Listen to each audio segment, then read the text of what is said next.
Hello, my friend. Welcome back to my channel. I'm learning to speak English. So my English is not good. Please read the subtitle in the video. Today I'm going to show how to DIY ampli towel by IC uh, 4210 and Xin chào tất cả bạn, chào mừng các bạn đã quay trở lại với kênh YouTube mình. Hôm nay thì mình sẽ hướng dẫn các bạn nào độ chế một bộ công suất 12V sử dụng IC LA42102N các bạn nhé. Đối thiết kế với con IC này thì nó to và nó dày hơn so với con IC trước. Và thì đây là toàn bộ cái linh kiện phụ kiện chạy trong cái con IC này các bạn này. Thì nó dùng vào TV 29 các bạn nhé. Ở đây hai cái loa khá là to. Đối thiết kế sẽ zoom gần lại cho các bạn quan sát con IC của chúng ta nhé. Ok thì các bạn đợi mình tí nhé.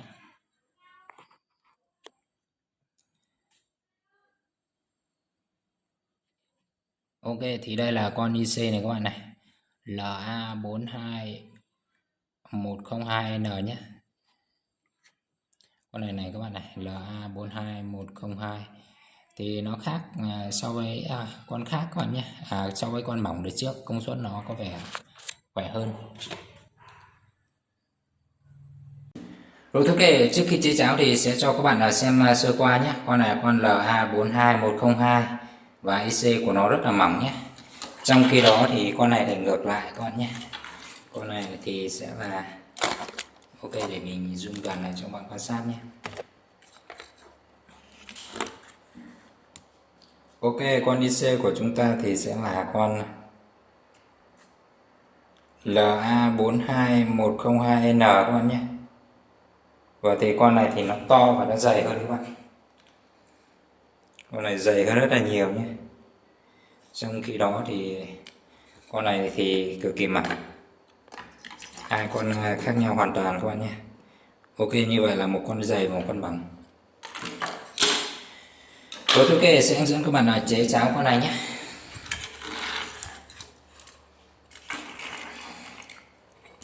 Thì trước tiên thì các bạn xác định cho mình chân nguồn nhé.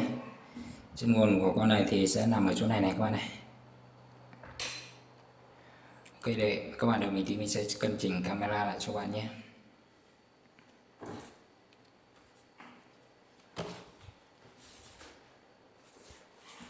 Rồi ok, trước khi chế cháo thì lại cho các bạn xem qua sơ đồ nhé. Ok thì con IC của chúng ta thì sẽ bao gồm tất cả 12 chân. Chân 13 nó bỏ các bạn nhé. Thì chúng ta sẽ có bao gồm tất cả là 12 chân. Các bạn đợi mình tí nhé. Ok thì chân 1 của chúng ta thì sẽ có một con tụ mắc hồi tiếp nhé. Chân số 2 thì sẽ là đường nhạc input vào. Ok, chân số 3 là mát nhé. Chân số 4 của chúng ta là một đường nhạc input vào nữa các bạn nhé. Tức là nó sẽ có hai kênh trái phải, red right, input music red right, music in 2, music in 4. Và điều quan trọng là các bạn để ý cho mình có con điện trở 180 ohm vào chân số 5, Racing input file, và nó lấy nguồn 12V các bạn nhé. 12V này, VCC Taiwan input 7. Ok, chân số 8 và chân số 9 F9 speaker thì sẽ là chân ra loa các bạn nhé. Chân số 8 và chân số 9 là một chân ra loa này. Chân số 10 là mát nhé. Trong khi đó thì chân số 11 và chân số 12 thì là một đường ra loa nữa nhé. Speaker out 11, 10. Rồi thứ kệ sẽ để sơ đồ một lúc cho các bạn quan sát để chúng ta chế cháo các bạn nhé.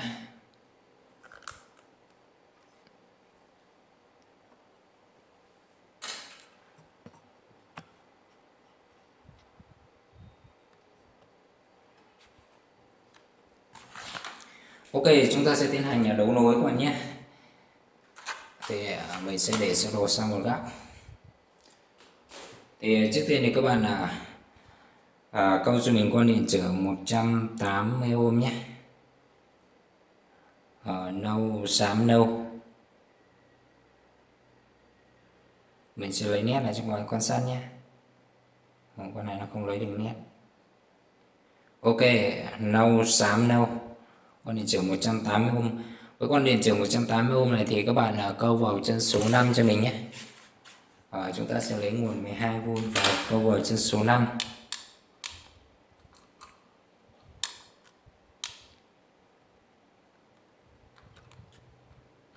Resonant input file VCC Taiwan.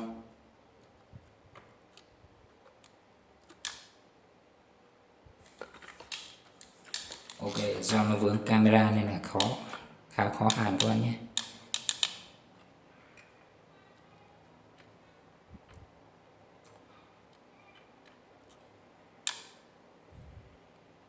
Ok, thì mình đã hàn được này các bạn này. Và thì chúng ta sẽ lấy siêu nguồn nhé.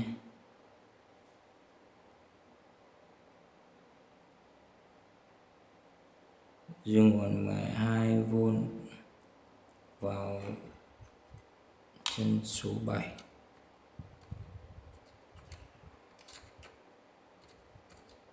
VCC Taiwan input 7.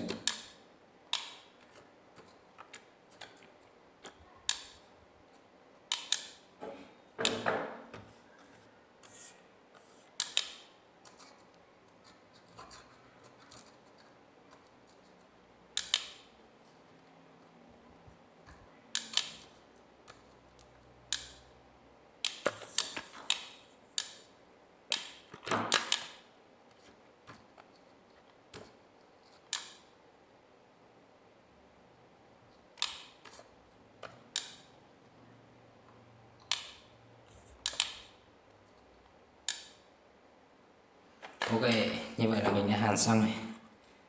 Và thì sẽ cạo nhựa thông đây các bạn nhé.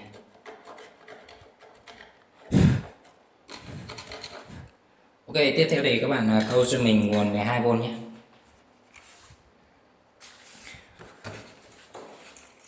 VCC Taiwan input là 7. Ở đây thì mình sẽ sử dụng chiếc nguồn PC này. Còn PC 12V nhé.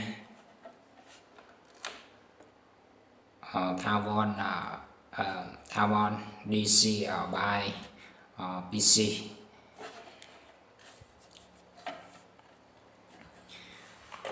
Ok, thì như thường lệ của chúng, dây vàng sẽ là dây nguồn các bạn nhé.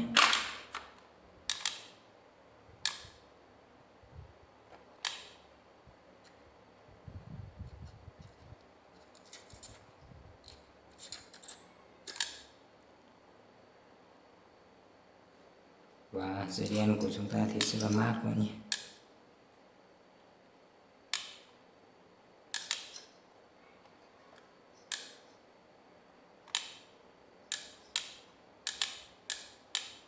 Mình tra luôn là miếng tản nhiệt này.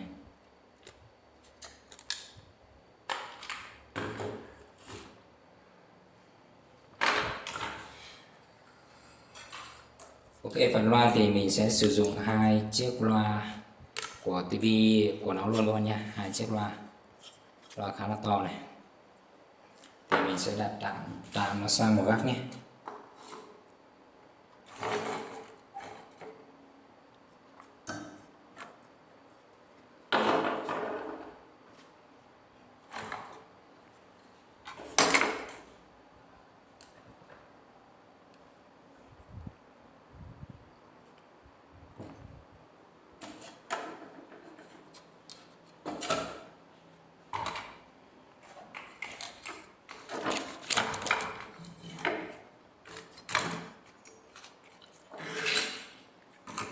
Ok, và thì sẽ sử dụng luôn cái jack loa các bạn nhé. Tận dụng luôn cái jack loa của nó này thì sẽ cắm trực tiếp vào trên main nhé. Thì chân xuất âm của chúng ta thì sẽ là chân số 11, 12 và chân số 8 và chân số 9. speaker out 8, 9 and 11 thou.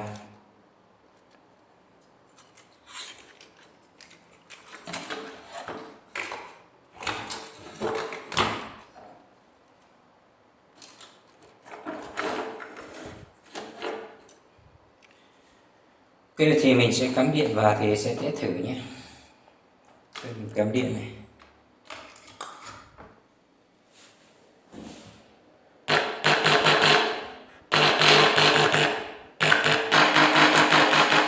Cái như vậy là máy đã hoạt động rồi nhé, tức là công suất của chúng ta.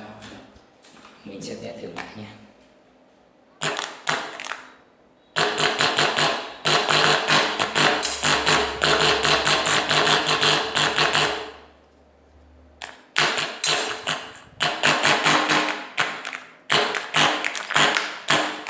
Công suất cực kỳ khỏe các bạn. Ok thì sẽ câu được nhạc vào, input vào các bạn nhé.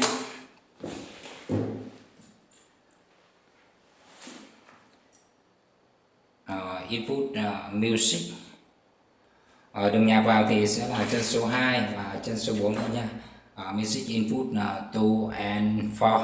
Thì ở đây thì mình sẽ sử dụng trước bo chỉnh nhạc huyền thoại của mình nhé. Bo chỉnh nhạc cho mình tự chế. User User DIY Music Controller.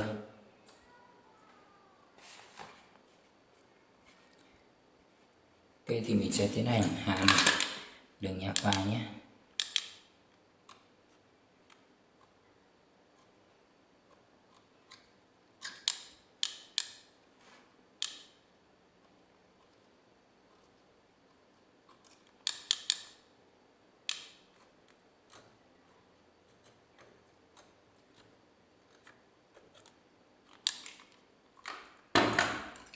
Rồi ok, mình đã hàn xong nguồn nhạc này các bạn này, và thì sẽ đi chuẩn bị nguồn nhạc nhé. Chúng ta sẽ test thử đoạn nhạc.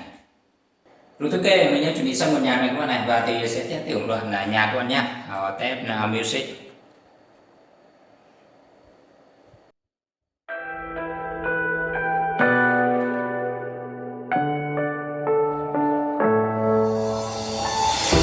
I'm falling. Tell me why I'm falling. Oh, life's calling, but it's hard because I'm falling. I'm falling. Tell me why I'm falling. Oh, life's calling, but it's hard because I'm falling. Falling, falling, falling, falling, falling, falling,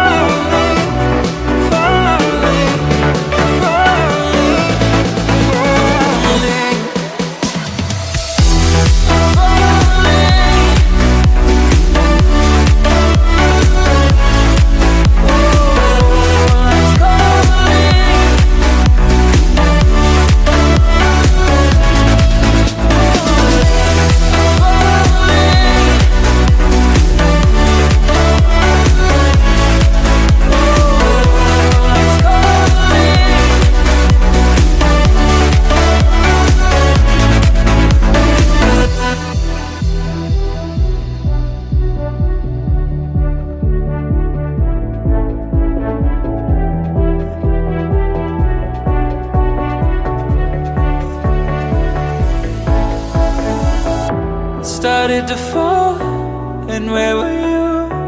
How could I know you were falling too? Grabbing the wind, cutting my skin, but it's hard because I'm falling.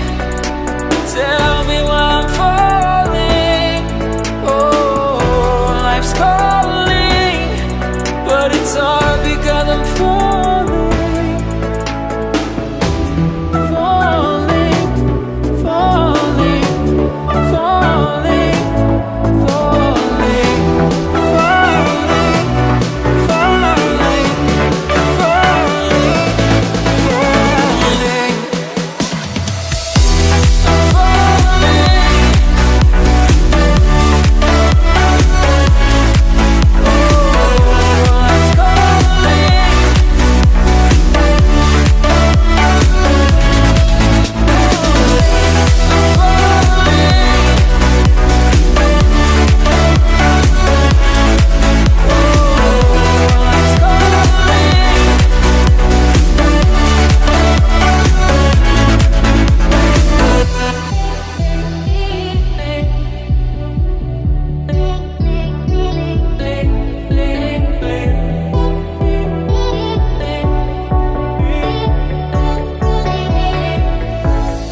tiếp mình sẽ thử đoán các bạn nhé. Và thì video của mình đến đây là kết thúc. Nếu các bạn thấy hay thì nhớ ủng hộ mình bằng cách like. Và đối con mới thì đừng quên đăng ký kênh mình để được cập nhật những video mới nhất. Sao gặp lại các bạn những video lần sau. Thank you for watching video. Goodbye, see you again.